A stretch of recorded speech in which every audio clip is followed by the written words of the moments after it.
नमस्कार दोस्तों, स्वागत है आपका हमारे यूट्यूब चैनल में। हम यहाँ पे बात करने वाले हैं महत्वपूर्ण विषय की, और महत्वपूर्ण विषय है रासो साहित्य। तो रासो साहित्य का एक परिचय हम आपको उपलब्ध कराएंगे। आदिकाल के अंतर्गत ऐसा साहित्य जो हिंदी साहित्य की एक अमूल्य निधि है, और वर्तमान हिंदी जिसकी बात कर रहे हैं हम, वह हिंदी की सबसे स्पष्ट अभिव्यक्तियां या अनुभूतियां हमें रासो साहित्य के माध्यम से ही मिल जाती हैं। तो रासो साहित्य की चर्चा करेंगे।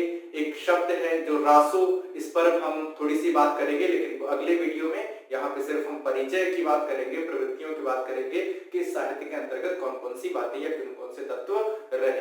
रासो साहित्य ऐसा विषय है जो कि लगभग 10वीं शताब्दी से इसका प्रारंभिकरण हुआ, और जो साहित्य है वो इसी के अंतर्गत लिखा गया। हम बात करेंगे परिचय के लिए, हमारे पास कुछ महत्वपूर्ण बिंदु रहेंगे कि आदिकाल की जितनी भी वीर गाथाएं लिखी गई, वो अधिकांश वीर गाथाएं, जिसके कारण ही शायद शुक्ल जी को हिंदी साहित्य के इस काल को वीर गाथा काल कहना पड़ा, महत्वपूर्ण साबित होता है। वीर गाथाएं महत्वपूर्ण रही, और वीर गाथाओं को लिखने के लिए एक ही ग्रंथ ऐसा रहा जहां पर श्रृंगार की अतिशयता है, वीर की नहीं। शेष सभी जो रचनाएं हैं लगभग उसमें वीर कहीं न कहीं किसी न किसी रूप में अपने प्रचुर मात्रा में विद्यमान है।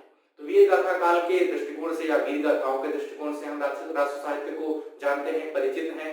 वीर गाथाओं के रूप में ही रासो ग्रंथ की रचनाएं भी मिलती हैं। रासो शब्द जो है वह विद्वानों के द्वारा कई सारे अभिमत हैं। रासो को रासो, राजसूय, रसायन, रास, तमाम तरीके या प्रक्रम में इसको रखा गया। एक रासक छंद होता है जिसके अंतर्गत 19 मात्राएं होती हैं, तो वह भी इसके लिए एक महत्वपूर्ण बिंदु हो जाता है। तो इन सारे विषयों पर या रासो शब्द की उत्पत्ति के विषय पर हम अगले वीडियो में बात करेंगे, आने वाले वीडियो में बात करेंगे। हम अगले जो तथ्य की बात करते हैं, विद्वान का जो इस शब्द पर जो तथ्य है वह पूरी तरह से निश्चित नहीं है। इस शब्द की व्याख्या करने का अन्य प्रयास भी किया गया। इन रचनाओं में कवियों, अब सबसे महत्वपूर्ण बात है, तथ्य आपके सामने लिखे हुए हैं, मैं सीधे सीधे परिचय देता हूं कि इसमें जो कवि हैं वह कवि न होकर के साथ साथ में योद्धा भी है। यानी एक ऐसी जाति वर्ग जो राजस्थान के परिक्षेत्र में पाई जाती है जिसका नाम है चारण, और यह चारण जो जाति है उसको हम भाट भी कहते हैं। और इसी आधार पर शायद रामकुमार वर्मा और ग्रियर्सन ने चारण काल के नाम से इसे संबोधित भी किया। तो यह भी एक तथ्य कथ्य इस परिचर्चा में या परिरूप में मिलता है। तो रासो शब्द जो काव्य है उसमें वीर गाथाएं हैं। वीर गाथाओं को लिखने वाले, युद्धों का सजीव वर्णन कराने वाले, उस तत्कालीन व्यवस्था या युद्ध शैली या उस प्रभाव से समाज पर कौन सी स्थितियां परिस्थितियां प्रभावित हैं, उन सभी को चित्र को उकेरने का प्रयास यहाँ इस परिचर्चा में या इस हमें खंड में मिलेगा। हम बात करेंगे जिनको राव भी कहा जाता है। भाट के लिए एक शब्द यहाँ पे सामने लिखा हुआ है, यह साहित्य जो है राव यानी भाट यानी चारण कवियों के द्वारा लिखा गया। अगला तथ्य है, सामने साफ साफ लिखा हुआ है कि कल्पना का समावेश। कल्पना का समावेश बहुत महत्वपूर्ण है, क्योंकि जब भी श्रृंगार पक्ष की कहीं न कहीं कुछ ऐसी अनुभूतियां, अभिव्यक्तियां चित्रित करनी होंगी तो वहां पर कुछ ऐसे चित्र भी मिलेंगे। दूसरी चीज, जहां पर वीर वर्णित है वहां पर अतिशयोक्ति है, और अतिशयोक्ति जो है वह कहीं न कहीं कल्पना जन्य ही रहा होता है। तो अतिशयोक्ति की चर्चा या वीर के लिए अतिशयोक्ति की चर्चा। दूसरा जो श्रृंगार है उनकी एक मार्मिक स्थितियों को अभिव्यक्त करने के लिए जो कल्पना का प्रधानता है, वह कल्पना की प्रधानता भी यहाँ पर एक महत्वपूर्ण भूमिका का निर्भर करती है। हम बात करेंगे अधिकांश रचनाएं संदिग्ध और अर्ध प्रमाणिक हैं। ये इस महत्वपूर्ण काव्य कोटि के अंतर्गत रहती है, लेकिन प्रमाणिकता और जो अर्ध प्रमाणिकता है इसका क्षेत्र तभी आता है जब हम इसके ऐतिहासिक पक्ष को या कथानक का आधार लेते हैं। दूसरी ओर अगर हम काव्य शिल्प की चर्चा लेते हैं, काव्य की चर्चा लेते हैं, तो वहां पर यह हिंदी साहित्य की एक अमूल्य निधि है, फिर वो चाहे कोई भी ग्रंथ यहाँ पे रहा हो। जी हाँ, दूसरी बात, एक आनंद संवत की स्थापना भी की गई। इस साहित्य को प्रमाणिक दर्शाने के लिए ऐतिहासिक परिक्रम या अगर हम घटनाक्रम की बात करें तो उन सभी और तिथियों की बात करें तो सभी को परिभाषित करने के लिए आनंद संवत की स्थापना भी की गई, जो कि महत्वपूर्ण है। दूसरी बात हम करेंगे यहाँ पे कुछ और तथ्यों के बारे में कि युद्ध और प्रेम, ये दोनों एक दूसरे, युद्ध के लिए प्रेम या प्रेम के लिए युद्ध, दोनों ही तथ्य कथ्य यहाँ पर सीधे सीधे एक दूसरे से पूरक हैं और दोनों ही यहाँ पर उकेरे गए। वीर और श्रृंगार रस की प्रधानता, जैसा कि मैंने आपसे पहले ही बताया, रही।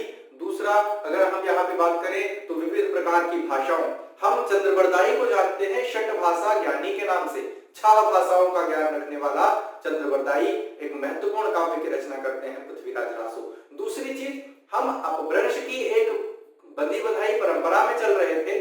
दूसरा, हमने प्राकृत की भी चर्चा करी।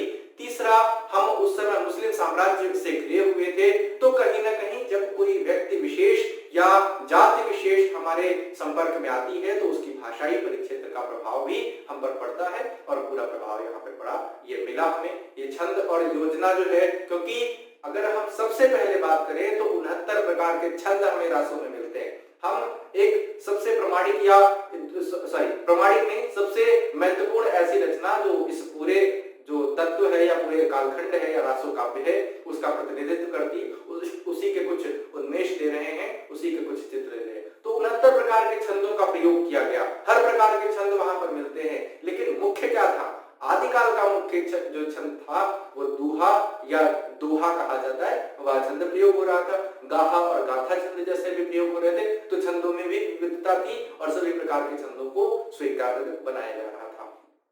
चारण कवियों की मानसिकता, अब देखिए एक सामंती प्रथा जब जन्म ले रही है तो वहां पर मानसिकता का संकुचन तो निश्चित है, जो कि हमें इस पूरे कालखंड में, इस पूरे रासो काव्य के अंतर्गत देखने को मिलेगा। दूसरी चीज, डिंगल और पिंगल भाषा शैली। डिंगल यानी डमरू, डमरू से होता है जब रौद्र रूप यानी शिव जी का जब रौद्र रूप होता है तो वह कहीं ना कहीं डमरू वादन करते हैं, और डमरू से ड से डमरू, ड से डिंगल, और हम सीधे सीधे कह सकते हैं कहीं ना कहीं वीर और ओज की रचनाएं इसके अंतर्गत लिखी गई होंगी। वीर और ओज, ड यानी ट ठ ड ढ ड़, जहां पर इन वर्णों की प्रधानता होती है, ऐसा काव्य कहीं ना कहीं वीर रस की परिपाटी के अंतर्गत आता है। तो हम वीर रस का जो ग्रंथ जो लेखन किया गया वो कहीं ना कहीं डिंगल भाषा में किया गया। प से होता है प्रेम, प्रेम यानी ब्रज, और ब्रज यानी वृंदावन की वह मथुरा नगरी, वही आसपास का परिक्षेत्र। कहीं ना कहीं हम अगर पिंगल की बात करें तो अपभ्रंश के साथ जब पिंगल ब्रज मिलती है तो वहां प्रेम लिखा जाता है, यानी हम पिंगल भाषा कहते हैं। और अपभ्रंश के साथ जब राजस्थानी मिलती है तो वहां वीर लिखा जाता है, जिसे हम डिंगल भाषा कहते हैं। तो इस प्रकार से मैंने समझाने का प्रयास किया, कुछ तथ्य हमने उकेरने का प्रयास किए, और ये सभी तथ्य आपके लिए महत्वपूर्ण है।